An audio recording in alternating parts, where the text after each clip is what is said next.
Cinta Sihombing atau yang lebih akrab disapa Cinta berusia 28 tahun merupakan seorang wanita cantik yang tinggal di sebuah rumah tepatnya di perumahan Sentral Raya, Kelurahan Tanjung Uncang, Kecamatan Batu Aji, Batam. Ia merupakan anak keempat dari 5 bersaudara. Pada tahun 2014 atau tepatnya ketika Cinta menginjak usia 24 tahun, ia memutuskan untuk menikah dengan seorang pria yang bernama Alfius Agustinus berusia 30 tahun. Setelah resmi menikah dengan pria pujaan hatinya, pada tahun 2015, ia melahirkan seorang anak buah cinta keduanya. Guna memenuhi semua kebutuhan rumah tangga, Alfius bekerja di PT Wintermart Offshore Marine Group yang bergerak di bidang jasa pelayanan kelautan lepas pantai. Demi menjalankan kewajibannya di perusahaan tersebut, Alfius terpaksa harus tinggal berjauhan dengan sang istri serta anaknya karena dirinya ditempatkan di Kepulauan Anambas, Riau. Namun ketika Alfius sedang libur bekerja, ia selalu menyempatkan diri untuk pulang ke rumah agar bisa berkumpul dengan keluarga kecilnya. Meskipun terpisahkan oleh jarak ratusan kilometer, tetapi sepasang suami istri itu selalu menjalin komunikasi dengan baik, sehingga rumah tangga keduanya berjalan baik-baik saja. Menurut pandangan dari para tetangga di sekitar rumahnya, Alfius dan Cinta bisa dikatakan cukup tertutup dan jarang bersosialisasi dengan warga sekitar. Sementara itu guys, Cinta yang hidup bersama dengan anak sematawayangnya di rumah terkadang juga merasa kesepian karena harus tinggal berjauhan dengan sang suami tercinta. Guna mengisi waktu luangnya, Cinta memilih untuk eksis di dunia maya, salah satunya yakni menggunakan aplikasi jejaring sosial Badoo. Melalui aplikasi tersebut, wanita cantik itu berkenalan dengan seorang pria yang bernama Dedi Purbianto berusia 29 tahun. Diketahui pemuda itu bekerja sebagai seorang bartender di salah satu klub malam di kawasan Batam Center. Namun kasakusuk menyebutkan jika pemuda itu juga memiliki pekerjaan sampingan sebagai seorang pemuas para wanita kesepian alias gigolo. Dalam perkenalan tersebut, Dedi berterus terang kepada wanita cantik itu tentang jati dirinya yang sebenarnya. Perkenalan melalui jejaring sosial itu kemudian terus berlanjut dengan saling mengirim pesan satu sama lain. Karena merasa tertarik sekaligus cocok dengan pemuda itu, Cinta memutuskan untuk menyewa jasa Dedi guna menemaninya menghabiskan waktu dengan tarif sebesar 1,5 juta rupiah.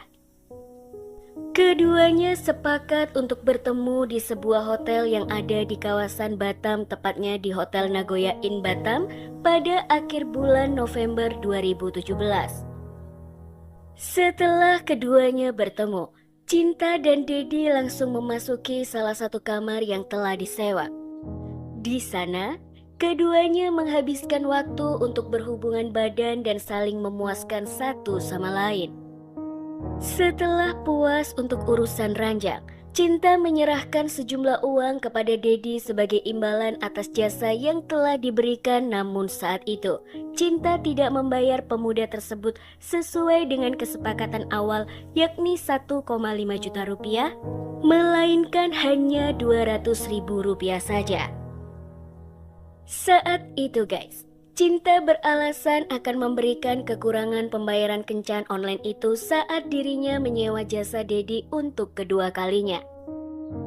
Sebenarnya saat itu pemuda tersebut merasa cukup kesal dengan wanita cantik itu karena uang pembayaran yang diberikan tidak sesuai dengan kesepakatan mereka.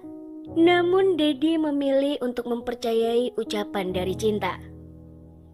Setelah urusan tersebut selesai, keduanya berpisah dan meninggalkan hotel itu masing-masing. Seiring berjalannya waktu, Dedi beberapa kali sempat menghubungi wanita cantik itu untuk menagih kekurangan pembayaran yang dijanjikan oleh Cinta. Pada suatu hari, kakak kandung dari Cinta yang bernama Budi Sihombing merasakan ada hal yang aneh. Beliau tidak melihat adik kandungnya yakni Deli Cinta Sihombing, bahkan juga tidak menerima kabar dari sang adik, sehingga menimbulkan kecurigaan dalam benak Budi Sihombing. Karena merasa ada yang tidak beres, pada Kamis 21 Desember 2017, beliau meminta tolong kepada istri serta anaknya untuk mengecek keberadaan dari sang adik di rumahnya. Sang istri serta anaknya yang mendapatkan mandat seperti itu segera berangkat menuju ke rumah Cinta yang berada di perumahan Sentral Raya Batu Aji, Batam. Sesampainya di sana, mereka lalu mengetuk-ngetuk pintu rumah milik Cinta, namun tidak ada pergerakan apapun dari dalam. Saat itu guys, pintu rumah juga dalam keadaan terkunci rapat sehingga membuat istri dari Budi Sihombing beserta sang anak menjadi sangat khawatir.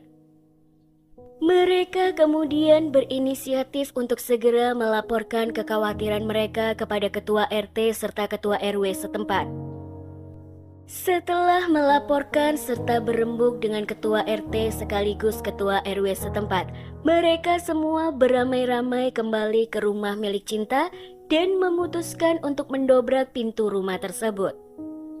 Ketika pintu rumah sudah berhasil terbuka, mereka semua malah mencium aroma busuk yang sangat menyengat dari dalam rumah, sehingga mereka pun segera masuk dan mencari sumber bau tersebut.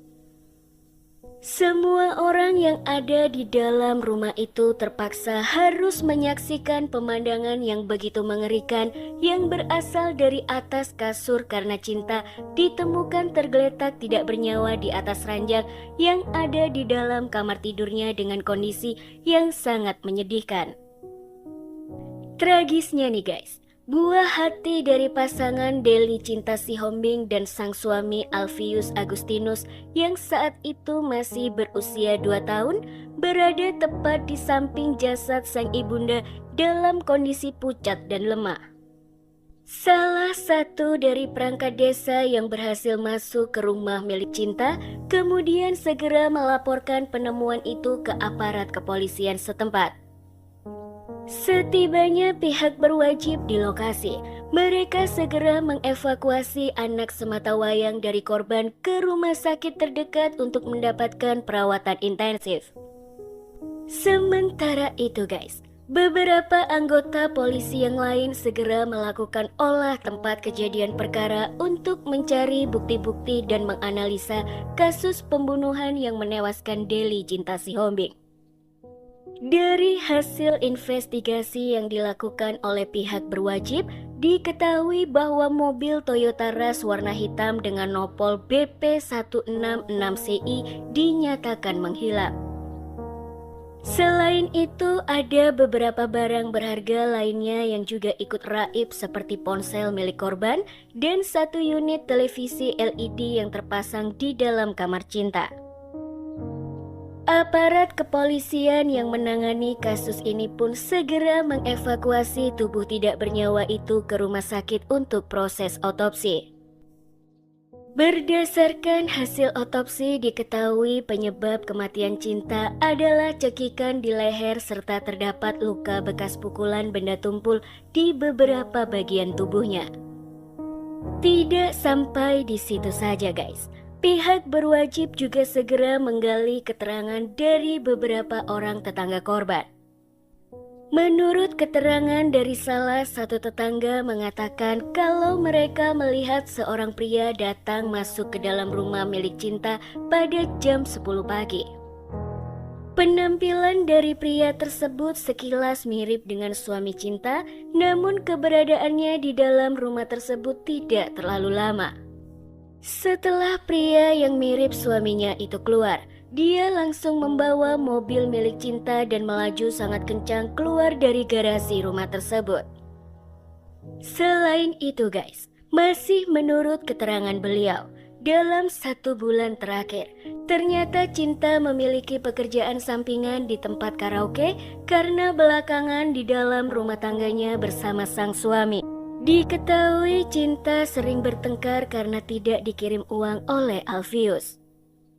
Dengan adanya beberapa keterangan tersebut, aparat kepolisian mulai fokus mencari keberadaan dari suami Cinta, namun saat itu Alfius tidak diketahui keberadaannya karena ponsel miliknya juga tidak dapat dihubungi. Tetapi setelah berkoordinasi dengan pihak kantor yang memperkerjakan pria itu, akhirnya Alfius segera pulang ke Batam setelah mendengar kabar duka yang menimpa istrinya. Setibanya Alfius di rumah, kecurigaan aparat kepolisian yang awalnya tertuju kepada bapak satu anak tersebut akhirnya terpatahkan setelah Alfius dimintai keterangan dan dapat membuktikan alibinya saat kejadian pembunuhan itu terjadi. Lantas siapakah sosok pembunuh perempuan cantik kelahiran Batam tersebut?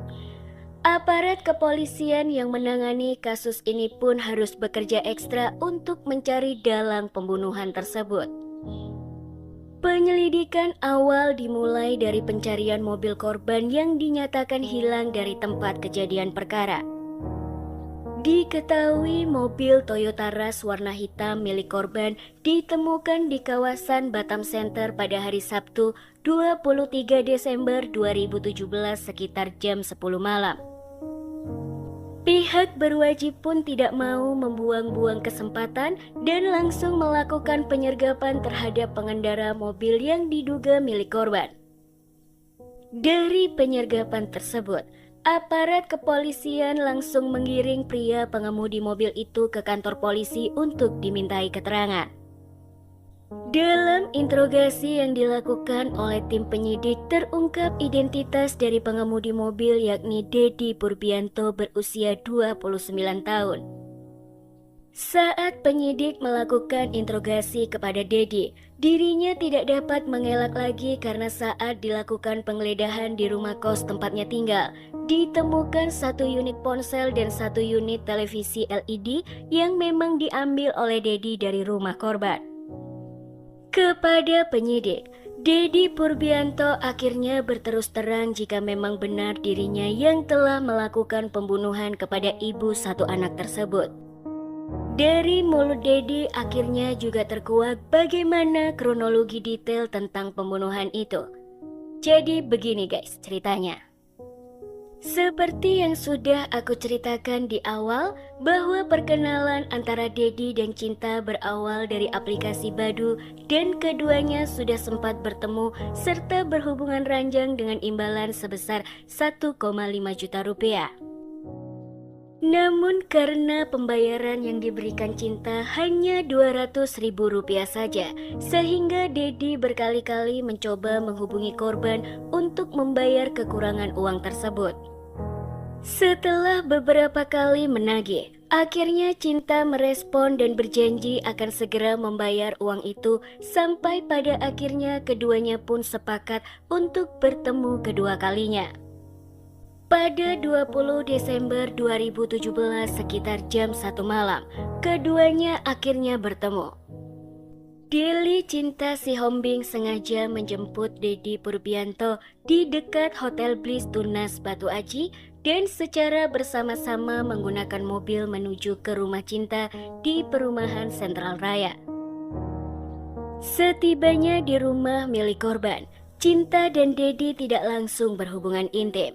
Keduanya sempat ngobrol-ngobrol santai di ruang tamu sembari tertawa bercanda bersama dengan anak sematawayang Cinta yang kebetulan saat itu masih terjaga. Bahkan Cinta juga sempat membuatkan Dedi teh manis dan mie instan untuk makan sembari menunggu anak dari Cinta tertidur. Setelah buah hati Cinta bersama sang suami tertidur, sekitar jam 3 dini hari, keduanya baru masuk ke dalam kamar dan melakukan hubungan dewasa selayaknya suami istri sebanyak 2 kali. Ketika nafsu seksual keduanya terpuaskan, sekitar jam 5 pagi, Dedi sempat meminta untuk dibuatkan kopi kepada Cinta dan perempuan satu anak itu dengan senang hati membuatkan permintaan dari teman kencannya tersebut. Saat sedang menikmati kopi itulah, Dedi mencoba untuk menanyakan sisa kekurangan uang yang dijanjikan oleh Cinta, namun saat itu bukannya memberikan uang tersebut, melainkan kata-kata hinaan yang keluar dari mulut wanita cantik itu. Mendengar kata-kata tersebut, tentu saja memancing amarah dari Dedi Purbianto sehingga emosinya pun tersulut dan keduanya terlibat dalam sebuah pertengkaran. Tidak lama kemudian, Dedi mencoba mendekati Cinta dan dengan sekuat tenaga, ia lalu mencekik leher wanita cantik itu selama kurang lebih 30 menit hingga korban tidak bergerak lagi. Mengetahui bahwa Cinta telah meninggal dunia, awalnya Dedi sempat merasa panik serta ketakutan. Ia lalu mencoba mencari ide untuk menghilangkan jejak pembunuhan yang telah dilakukannya. Setelah berpikir-pikir sejenak, ia kemudian bangkit dari duduknya dan mengikat tangan serta kaki dari wanita cantik itu dengan tali gorden. Mirisnya kejadian tersebut dilakukan di depan anak sematawayang korban meskipun saat itu anaknya sedang tertidur pulas. Setelah itu guys, Dedi langsung mengambil barang-barang berharga milik Cinta seperti 1 unit handphone Samsung J5 Prime dan 1 unit televisi LED merek Panasonic. Barang-barang itu kemudian ia masukkan ke dalam mobil Toyota Rush milik Cinta. Tidak lama setelah itu, Dedi segera menuju mengunci pintu rumah dan kabur dari rumah tersebut menggunakan mobil milik korban. Barang-barang hasil curian itu kemudian dibawanya ke rumah kos yang menjadi tempat tinggal Dedi Purbianto. Dedi Purbianto berusia 29 tahun, merupakan seorang pria yang tinggal di sebuah rumah kos tepatnya di Kecamatan Bengkong, Batam. Diketahui, ia sudah pernah menikah dengan seorang wanita yang tidak disebutkan namanya dan dari pernikahan itu keduanya dikaruniai seorang anak.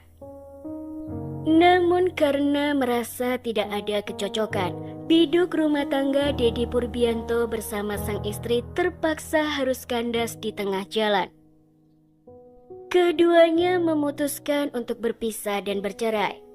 Setelah perceraian itu, Dedi kemudian menjalin cinta dengan seorang wanita bernama Yuni dan tinggal bersama di rumah kos itu selama kurang lebih 5 tahun. Diketahui, Dedi bekerja sebagai seorang bartender di sebuah klub malam yang ada di kawasan Batam Center. Namun karena dia merasa masih kekurangan secara finansial, akhirnya Dedi memutuskan untuk menjalankan pekerjaan sampingannya sebagai seorang laki-laki pemuas seks untuk wanita-wanita kesepian. Ia memulai debutnya sebagai seorang gigolo melalui aplikasi Badoo dan baru memiliki 4 orang pelanggan termasuk Deli Cinta Sihombing yang merupakan pelanggan keempatnya. Pekerjaan sampingan itu sengaja dilakoni oleh Dedi baru beberapa bulan sebelum tragedi berdarah ini terjadi. Aparat kepolisian yang menangani kasus ini pun secara resmi menetapkan Dedi Purbianto sebagai tersangka dalam kasus ini. Atas perbuatannya, Dedi dijerat dengan pasal 338 Kitab Undang-Undang Hukum Pidana tentang Pembunuhan dan pasal 365 KUHP tentang pencurian disertai dengan kekerasan. Sidang perdana untuk kasus ini digelar di Pengadilan Negeri Batam. Dalam proses persidangan tersebut, Dedi Purbianto mengakui semua kesalahannya. Saat sidang dengan agenda pembacaan tuntutan, jaksa menuntut Dedi Purbianto dengan hukuman penjara selama 15 tahun. Namun ternyata pada Kamis 18 Agustus 2018, Majelis Hakim yang memimpin sidang untuk kasus ini memutuskan untuk menjatuhkan vonis hukuman penjara 18 tahun kepada Dedi Purbianto. Terima kasih buat teman-teman yang sudah meluangkan waktu untuk nonton video ini. Kalau menurut kalian video yang aku bahas ini bermanfaat, Tolong bantu aku untuk sebarkan agar channel ini semakin berkembang tentunya. Aku juga mau memberitahukan bahwa kasus-kasus yang aku bahas ini hanyalah sebagian kecil dari banyaknya kasus-kasus kriminal yang terjadi di negara yang kita cintai ini maupun di dunia. Semoga selalu ada hikmah serta pelajaran yang bisa kita petik bersama-sama. Aku juga berharap kalau kalian semua pastinya jangan sampai lupa untuk subscribe, like, komen, serta nyalakan lonceng notifikasinya agar kalian tidak ketinggalan setiap aku upload video baru. Oke guys, sekali lagi terima kasih dan sampai jumpa di video selanjutnya. Bye-bye.